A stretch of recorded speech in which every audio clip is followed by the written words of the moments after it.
Now the serpent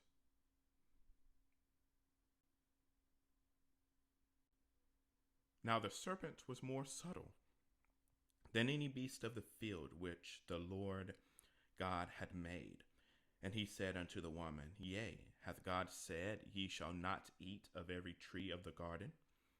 And the woman said unto the serpent, We may eat of the fruit of the trees of the garden, but of the fruit of the tree which is in the midst of the garden, God hath said, Ye shall not eat of it, neither shall ye touch it, lest ye die. And the servant said unto the woman, Ye shall not surely die, for God doth know that in the day ye eat thereof, then your eyes shall be opened, and ye shall be as gods, knowing good and evil. And when the woman saw that the tree was good for food, and that it was pleasant to the eyes, and a tree to be desired to make one wise, she took of the fruit thereof, and did eat, and gave also unto her husband with her, and he did eat. And the eyes of them both were opened, and they knew that they were naked, and they sewed fig leaves together, and made themselves aprons. And they heard the voice of the Lord God walking in the garden in the cool of the day. And Adam and his wife hid themselves from the presence of the Lord God amongst the trees of the garden. And the Lord God called unto Adam, and said unto him, Where art thou? And he said, I heard thy voice in the garden, and I was afraid because I was naked, and I hid myself. And he said, Who told thee that thou wast naked? Hast thou taken of the tree whereof I commanded thee that thou shouldst not eat? And the man said, The woman whom thou gavest to be with me, she gave me of the tree, and I did eat. And the Lord God said unto the woman, What is this that thou hast done? And the woman said, The serpent beguiled me, and I did eat. And the Lord God said unto the serpent, Because thou hast done this, thou art cursed above all cattle, and above every beast of the field. Upon thy belly shalt thou go, and the dust shalt thou eat all the days of thy life. And I will put enmity between thee and the woman, and between thy seed and her seed. It shall bruise thy head, and thou shalt bruise his heel.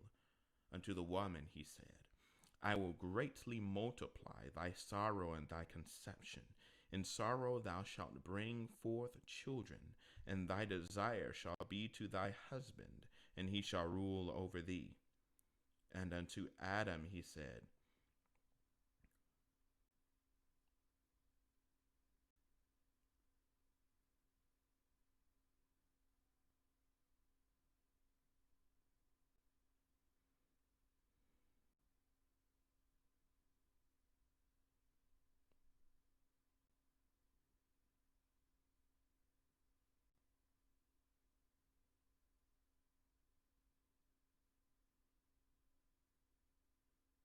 And unto Adam he said, Because thou hast hearkened unto the voice of thy wife, and hast eaten of the tree, of which I commanded thee, saying, Thou shalt not eat of it.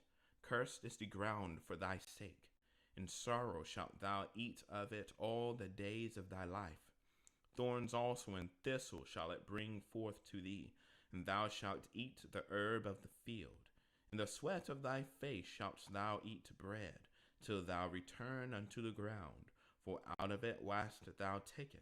For dust thou art, and unto dust shalt thou return, and unto dust shalt thou return. And Adam called his wife's name Eve, because she was the mother of all living. Unto Adam also and to his wife did the Lord God make coats of skin, and clothed them. And the Lord God said, Behold, the man is become as one of us, to know good and evil. And now, lest he put forth his hand, and take also of the tree of life, and eat, and live forever. Therefore the Lord God sent him forth from the Garden of Eden, to till the ground from whence he was taken. So he drove out the man. And he placed at the east of the Garden of Eden cherubims, and a flaming sword which turned every way, to keep the way of the tree of life. Genesis chapter 3. Thank you all for listening.